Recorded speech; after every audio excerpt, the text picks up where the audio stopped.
Apa sih yang dimaksud kolesterol? Apa sih fungsinya? Jadi kolesterol itu dia tuh bentuk metabolisme dari dalam tubuh. Dia sejenis lipid atau substansi lemak gitu. Disebutnya lemak sterol. Jadi sebenarnya kolesterol itu kalau di dalam tubuh kita sumbernya ada dua. Jadi dari dalam tubuh sendiri dia dapat memproduksi atau mensintesis atau membentuk kolesterol. Satu lagi didapatkan dari makanan yang kita makan. Jadi nggak semerta-merta kolesterol tuh cuma dari makanan yang tinggi kolesterol nih, makanan apa, daging-dagingan, lemak-lemak, enggak juga. Karena sebenarnya 75% kolesterol yang dihasilkan itu 75% dari dalam tubuh, disintesis oleh dalam tubuh sendiri. Sisanya dari makanan. Jadi kita harus seimbang. Karena tubuh kita sendiri sudah punya kolesterol, kita makanan dari luarnya juga jangan terlalu tinggi kolesterolnya. Nah, kolesterol itu punya fungsi loh sebenarnya. Jadi, ternyata tubuh kita tuh membutuhkan kolesterol. Untuk apa sih sebenarnya kolesterol itu? Jadi, untuk metabolisme hormon-hormon, untuk pembentukan hormon seperti testosteron, kortisol, estrogen, kemudian juga untuk metabolisme vitamin D. Yang lagi in kan ya, vitamin D, itu ternyata butuh kolesterol. Kemudian juga untuk membantu kerja dinding sel dan juga sistem saraf. Tapi memang segala sesuatu yang berlebihan kan nggak baik ya. Jadi jumlahnya Yes. sedang-sedang atau pas saja, jangan berlebihan. Kalau Nah, kadar normalnya kolesterol tuh seberapa sih, Dok? untuk tahu kadar kolesterol normal ini, kita tahu dulu nih ada dua jenis kolesterol atau kita sering dengar nih kolesterol yang baik sama yang jahat gitu kan ya. Sebenarnya pada dasarnya kolesterol itu nggak bisa tuh larut di dalam pembuluh darah kita gitu. Karena dia lemak kan, lemak sama air kan sebenarnya nggak bisa nyatu gitu ya. Tapi karena itu si organ hati itu memproduksi lipoprotein. Nah, lipoprotein itulah yang transport sebagai membawa kolesterol untuk disalurkan ke seluruh tubuh. Nah, lipoprotein ini tuh ada dua jenis. Ada namanya low density lipoprotein, satu lagi high density lipoprotein. Kalau low density lipoprotein atau LDL itu disebutnya si kolesterol jahat karena dia itu yang mentransport kolesterol ke seluruh tubuh, ke pembuluh darah di seluruh tubuh. Nah, kalau si HDL ini atau high density lipoprotein, dia tuh disebut si kolesterol baik. Jadi dia itu yang akan mengembalikan apa sih lemak-lemak atau kolesterol yang ada di pembuluh darah balik ke hati. Nah, di hati si kolesterol itu yang dibawa oleh si HDL, dia akan dipecah dan kemudian nanti akan dikeluarkan dari dalam tubuh. Jadi ini kita butuh nih si HDL nih, si lemak baik atau kolesterol baik ini. Secara umum, kolesterol total kita tuh sebaiknya nggak boleh lebih dari 200 miligram. Kalau LDL nggak boleh lebih dari berapa? Nah, baiknya sih sebenarnya optimalnya LDL tuh nggak boleh lebih dari 100. Nah, kemudian kalau HDL justru nih, HDL kita butuhnya agak lebih tinggi karena dia tadi kan si kolesterol baik ya. Nah, HDL tuh kita butuh kira-kira optimalnya lebih dari 60 lah, itu bagus. Nah, yang menyebabkan itu apa aja sih, Dok? Biasanya yang menyebabkan si kolesterol itu? Yang menyebabkan kolesterol tinggi itu ada tiga. Pertama, gaya hidup tidak sehat itu udah pasti ya, karena kita tadi makanan kadar kolesterolnya tinggi. Kolesterol itu adanya itu dari produk hewani loh. Jadi kalau ada yang santan atau minyak atau kacang itu tinggi kolesterol itu salah ya, karena kolesterol itu hanya ada atau berasal dari produk hewani. Nah, tapi ternyata kayak misalnya mungkin kita santan, minyak-minyak goreng, itu ternyata lemak jenuhnya tinggi. Dan ternyata lemak jenuh ini itu juga nanti kalau terlalu banyak di dalam tubuh, dia dapat memberikan sumbangsi terhadap peningkatan si kolesterol jahat. Jadi memang nggak boleh banyak-banyak juga, meskipun dia tidak mengandung kolesterol. Kenapa penyebab kolesterol itu bisa tinggi? Karena asupan makan kita. Jadi kalau misalnya ada perubahan atau mutasi sejumlah gen yang diturunkan dari orang tua, jadi membuat tubuh kita tuh tidak bisa membuang kolesterol yang berlebihan yang diproduksi oleh tubuh dari dalam darah. Kemudian ketiga, adanya penyakit-penyakit seperti gangguan hormonal, hipotiroid, itu juga rentan kolesterol tinggi. Dampaknya apa, Dok, kalau misalnya kadarnya itu berlebihan? Nah, kalau kolesterol jahat si LDL itu berlebihan, dia itu akan menumpuk tuh di pembuluh darah. Lama-lama nanti kalau ada radikal bebas, ada proses oksidasi, dia bisa menyumbat pembuluh darah tersebut. Jadi kayak plak yang menyumbat pembuluh darah. Nah, efeknya apa? Kalau pembuluh darahnya di arteri jantung, kalau dia tersumbat ke situ, maka bisa gangguan jantung pasti, sakit jantung. Kalau nanti yang kesumbat pembuluh darah yang ke arah otak, ke pusat, susunan saraf pusat, bisa menyebabkan stroke iskemik karena penyumbatan. Makanan apa aja dok yang perlu dihindari dan apa aja yang memicu kolesterol tinggi? Kita perlu tahu dulu nih, kita sehari kira-kira kolesterol tuh boleh berapa banyak gitu kan, biar kita tahu nih yang ketinggian berapa, yang nggak ketinggian berapa. Jadi kolesterol kita sehari itu kita boleh 200 sampai 300 mg per hari. Nah, kita lihat nih, produk-produk hewani apa sih yang tinggi kolesterol? Kita sering dengar apa sih, jeroan ya? Jeroan nih, misalnya nih hati sapi ternyata 100 gramnya per 100 gram itu kolesterolnya sekitar 120 mg. Terus abis itu ada lagi nih, telur. Telur tuh juga kita sering nggak mengira. Kan telur tuh ada bagian kuning, ada bagian putih ya. Ya.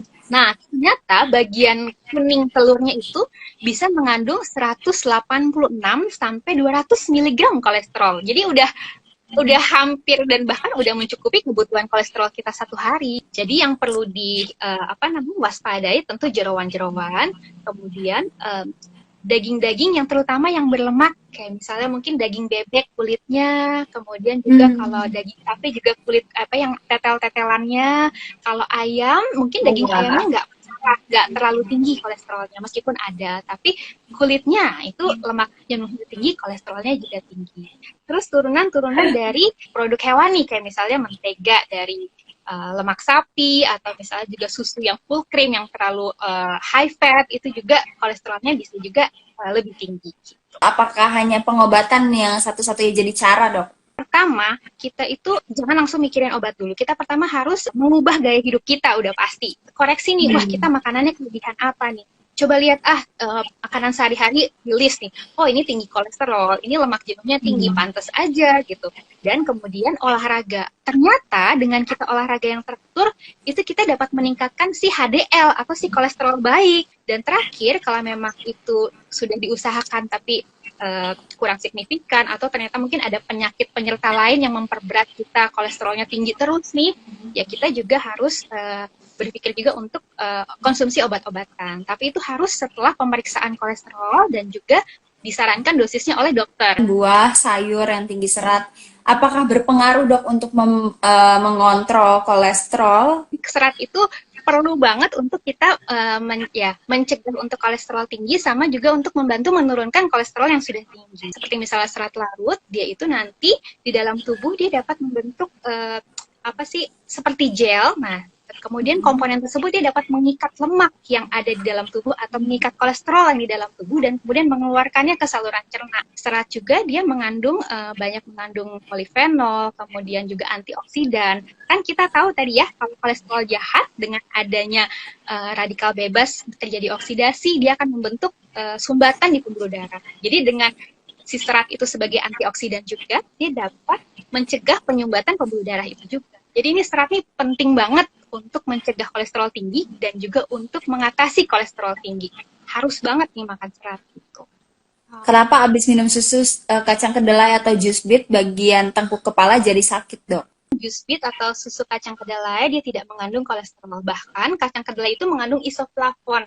Isoflavon itu dari beberapa penelitian dia justru dapat membantu untuk mengurangi kadar kolesterol jahat di dalam tubuh. Nah, jus beet juga itu kaya akan antioksidan yang juga bagus untuk menurunkan resiko-resiko penyakit yang dapat disebabkan karena kolesterol tinggi. Bagaimana dengan makanan yang mengandung trigliserin tinggi? Selain tadi kan dua jenis kolesterol tuh HDL sama LDL, ada juga jenis lemak lain disebutnya trigliserid. Beda nih sama kolesterol atau beda sama HDL LDL, dia beda nih. Nah, trigliserid itu terbentuk ketika tubuh itu mengubah sisa kalori yang tidak terpakai, terutama yang bersumber dari karbohidrat dan juga glukosa juga fruktosa, jadi sumber karbohidrat. Jadi kalau kita ketinggian sumber karbohidrat makannya, misalnya nih minum manis-manis terlalu tinggi, terlalu banyak, atau misalnya kita sering makan misalnya jus-jus buatan yang banyak dikasih gula tambahan gitu, bukan jus yang alami, atau misalnya snack-snack yang manis-manis, atau mungkin makan sumber karbohidrat terlalu banyak, kalau berlebihan dia diubah jadi si trigliserid. Jadi beda metabolismenya, meskipun dia termasuk dalam profil lemak darah. Bener gak sih dok, kalau hanya orang yang overweight atau obesitas yang bisa memiliki kolesterol tinggi? bentuk badan atau tipe badan apapun, mau dia kurus, mau dia berlebih atau dia obes, semua masing-masing punya potensi untuk memiliki kolesterol tinggi ternyata. Nah, kalau yang obes memang kelihatannya, oh iya karena dia banyak makan lemak jenuh, karena dia makan kolesterolnya mungkin nggak dikontrol, berat badannya tinggi, karena kalorinya tinggi, terus dia kolesterolnya pasti tinggi. Tapi belum tentu, karena gini, kalau misalnya orang kurus nih ya, orang kurus kan berarti mungkin asupan kalorinya dia mungkin tidak terlalu tinggi. Tapi asupan kalori itu kan bukan cuma dari kolesterol atau lemak jenuh. Bisa jadi mungkin dia makan karbohidrat atau gula-gulanya nggak terlalu banyak. Tapi dia nggak kontrol nih kolesterolnya. Otomatis kolesterolnya bisa tinggi dong. Atau misalnya nih, secara genetik, oh dia secara genetik memang orangnya gak gampang gemuk. Jadi santai aja, mau makan apa aja, oh gue nggak gemuk ini gitu ya. Misalnya, oh saya nggak gemuk ini, nggak gampang gemuk. Tapi dia lupa mengontrol kadar lemak jenuh dan juga kolesterol yang dia makan. Jadi tetap nih gak gemuk tapi kolesterolnya tinggi tuh banyak banget yang begitu. Jadi dia mungkin udah merasa fine, berat badannya oke, dia makan apa aja berat badan segitu, dia mungkin cuma mengurangi nggak manis-manis, nggak makan nasi, tapi yang lemaknya gitu dia nggak kontrol atau kolesterolnya dia nggak kontrol, itu sangat mungkin dia kolesterol tinggi. Jadi bukan cuma yang berat badannya lebih atau obes ya. Mitos atau fakta nih, cukup menghindari daging dan santan aja, kolesterol kita bakal tetap aman. Itu juga mitos, karena tadi kan 75-80% kolesterol diproduksi dari dalam tubuh gitu. Jadi ada faktor genetik juga yang mempengaruhi. Kalau ternyata kita nggak makan daging, nggak makan santan, nggak makan jeroan atau keju, itu membantu, sangat membantu untuk mengurangi kadar kolesterol berlebih. Bukan nggak makan ya, boleh makan tapi jumlahnya juga harus pas gitu, biar nggak kelebihan. Dan biasanya gejala kolesterol itu seperti apa sih dok? Gejalanya biasanya beberapa ya, mungkin ada yang ngerasa nyeri kepala, atau misalnya tengkuknya mulai pegel atau nyeri, kemudian kakinya kesemutan, itu beberapa diantaranya. Tapi apakah pasti gejalanya seperti itu? Tidak juga. Belum tentu gejalanya seperti itu. Pada beberapa orang ya, tapi tidak semuanya. Nah, kalau yang tanpa gejala, gimana dong kita taunya? Memang satu-satunya cara kita cek kolesterol. Sebenarnya mulai usia 20 tahun kita udah mulai bisa kok mulai cek sama aware tentang kolesterol. Karena memang banyak yang nggak terdeteksi dari gejala klinis gitu. Jadi memang kitanya harus punya inisiatif atau awareness untuk cek sendiri. Apalagi misalnya kita tahu nih, kita kan pasti tahu dong apa yang kita makan sehari-hari nggak bener nih. Terus orang tua segala macam turunannya nih kolesterolnya tinggi. Nah itu udah faktor resiko. Jadinya kita yang harus aware untuk memeriksakan kesehatan kita sendiri. Gitu. Kalau konsumsi obat penurunan kolesterol tidak dianjurkan dan lebih dianjurkan untuk maintenance makanan, gimana caranya menanggulangi keluhan saat kolesterol tinggi, dok? Jadi sebenarnya untuk obat-obatan tadi bukan tidak dianjurkan, namun kita juga perlu tahu bahwa ada cara lain juga yang kita bisa lakukan. Seperti tadi kan mengubah gaya hidup sama olahraga. Nah, kalau untuk obat-obatan itu tentu saja itu juga bisa jadi pertimbangan, apalagi setelah kita konsultasi ke dokter. Jadi maksud saya itu kita nggak boleh sembarangan minum obat kolesterol tanpa pertimbangan dari dokter. Kan ada dosisnya, ada obat kolesterol juga ada banyak golongannya, yang mana yang paling sesuai untuk kita gitu. Terus habis itu gimana cara minumnya, berapa lama minumnya, itu kan juga kita nggak bisa memutuskan sendiri. Kita harus konsultasi sama dokter. Apa edukasi untuk mencegah kolesterol? Pasti tadi kita harus mulai aware. Misalnya kita masih muda, kita nggak boleh merasa kolesterol itu punya orang tua, tidak. Kita dari muda pun kita bisa kolesterolnya itu tinggi. Jadi kita harus aware. Kita boleh coba cek, sama mulai nih kita periksa diri. Kita kebiasaan makannya apa? Apa kita kebiasaan makan makanan yang berlemak jenuh tadi, misalnya tadi dari yang hewani, yang kulit-kulit, atau misalnya juga goreng-gorengan gitu yang dapat memberikan sumbangsi peningkatan kadar kolesterol jahat. Jadi kita mulai aware terhadap hal itu, sama mulai nih gaya hidupnya sehat. Kita makan mulai apa? Sayuran hijau, kemudian buah, tuh, kemudian sayur. Oat juga bisa. Oat itu yang kaya akan serat larut ya, sehingga dia dapat mengikat kadar kolesterol di dalam darah. Kemudian juga mulai pilih lemak-lemak yang baik, seperti misalnya kacang-kacangan tapi bukan yang digoreng ya. Kalau kacang-kacangan digoreng udah beda lagi. Kacang-kacangan tadi kayak almond, pistachio, kemudian buah seperti alpukat yang kaya akan lemak baik gitu. Jadi dia dapat meningkatkan si kadar HDL. Kemudian kalau untuk obat-obatan tadi kita harus konsul dulu nih sama dokter. Jangan kita beli konsumsi dengan dosis yang kita asal aja. Harus cek ke dokter juga apakah obat tersebut memang diperlukan dan berapa dosisnya untuk kita gitu.